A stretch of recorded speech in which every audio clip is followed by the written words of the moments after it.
സംവിധായകൻ രഞ്ജിത്തിനെ അടികൾക്കുള്ളിലാക്കിയ ഓപ്പറേഷന്റെ ഞെട്ടിക്കുന്ന വിവരങ്ങൾ പുറത്ത്. അനുഗ്രഹം വാങ്ങാൻ കാരവലിലെത്തിയപ്പോഴാണ് തനിക്ക് നേരെ അതിക്രമം ഉണ്ടായതെന്ന നടിയുടെ മൊഴി കേട്ട് Kochi city police commissioner Kaliraj Maheshwar പോലും അക്ഷരാർത്ഥത്തിൽ ഞെട്ടിപ്പോയി. അതിക്രമത്തിന് ശേഷം പൊട്ടിക്കരഞ്ഞുകൊണ്ട് കാരവന് പുറത്തിറങ്ങിയ നടിയെ സെറ്റിലുണ്ടായിരുന്നവർ ആശ്വസിപ്പിച്ചു. സിനിമാ സെറ്റിലെ മുതിർന്ന വ്യക്തി എന്ന നിലയിൽ അനുഗ്രഹം വാങ്ങാനാണ് നടി രഞ്ജിത്തിന്റെ കാരവനിലേക്ക് ചെന്നത്. എന്നാൽ അവിടെ വെച്ച് നേരിടേണ്ടി വന്നത് സങ്കല്പിക്കാൻ കഴിയാത്ത ക്രൂരതയായിരുന്നു.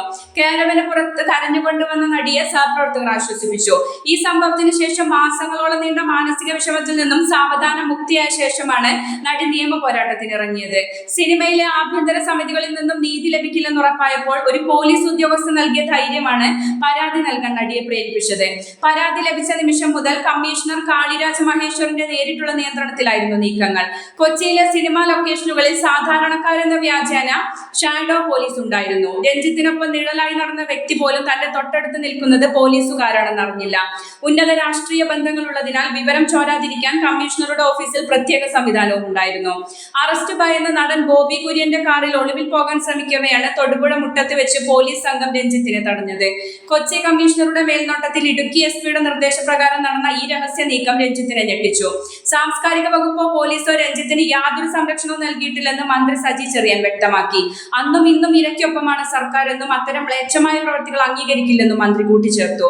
സിനിമയിലെ പവർ ഗ്രൂപ്പുകൾക്ക് മുകളിൽ നിയമത്തിന്റെ കൈകൾ എത്തുമെന്ന് തെളിയിച്ച ഓപ്പറേഷൻ മലയാള സിനിമയിലെ കറുത്ത അധ്യായങ്ങൾക്കുള്ള താക്കീതാണ്. അധികാരത്തിന്റെ ഉന്നതിയിൽ നിന്ന് അഴികൾക്ക് പിന്നിലേക്ക് രഞ്ജിത്ത് നടന്നു നീങ്ങുമ്പോൾ അത് നീതി തേടിയിറങ്ങിയ അതിജീവിതയുടെ വലിയ വിജയമായി മാറുകയാണ്. നടിയുടെ പരാതി ലഭിച്ച നിമിഷം മുതൽ പോലീസ് നീക്കങ്ങളെല്ലാം യുദ്ധകാലാടിസ്ഥാനത്തിലായിരുന്നു. വിവരങ്ങൾ ചോരാതിരിക്കാൻ കമ്മീഷണർ നേരിട്ടാണ് അന്വേഷണത്തിന് മേൽനോട്ടം വഹിച്ചത്. യുവനടിയുടെ രഹസ്യമൊഴി രേഖപ്പെടുത്തിയതോടെ കാര്യങ്ങൾ പോലീസിന്റെ കൈപ്പിടിയിലായി. ഉന്നത രാഷ്ട്രീയ ബന്ധങ്ങളുള്ള രഞ്ജിത്തിനെ കൊടുക്കാൻ കൊച്ചിയിൽ ഒരു വാർ റൂം തന്നെ സജ്ജമാക്കിയിരുന്നു. എറണാകുളത്ത് നിന്ന് മറ്റൊരു നടന്റെ കാറിൽ തൊടുപുഴയിലേക്ക് പോകുകയായിരുന്ന രഞ്ജിത്തിനെ കമ്മീഷണറുടെ കർശന നിർദ്ദേശത്തെ തുടർന്ന് മുട്ടത്ത് വെച്ചാണ് പോലീസ് തടഞ്ഞത്. തൊടുപുഴ സ്റ്റേഷനിൽ എത്തിച്ചപ്പോഴാണ് പുറം ലോകം പോലും ഈ അറസ്റ്റ് വിവരം അറിഞ്ഞത്. കസ്റ്റഡിയിലെടുത്ത ശേഷം കൊച്ചിയിൽ എത്തിച്ച രഞ്ജിത്തിനെ ആദ്യം ആശുപത്രിയിൽ പ്രവേശിപ്പിച്ചു.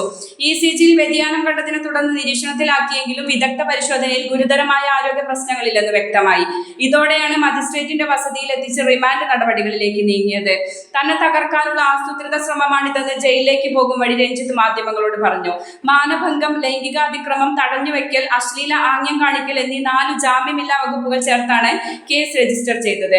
സിനിമയുടെ സെറ്റിലുള്ള ആഭ്യന്തര സമിതി പരാതി അവഗണിച്ചതോടെയാണ് നടി DGPയെയും SITയെയും സമീപിച്ചത് എന്നാണ് സൂചന. സിനിമയിലെ പവർ ഗ്രൂപ്പുകളുടെ സംരക്ഷണം ലഭിക്കില്ലെന്ന് ഉറപ്പായതോടെ സകല രാഷ്ട്രീയ കവചങ്ങളും തകർന്നു വീണ കാഴ്ചയാണ് കേരളം കണ്ടത്.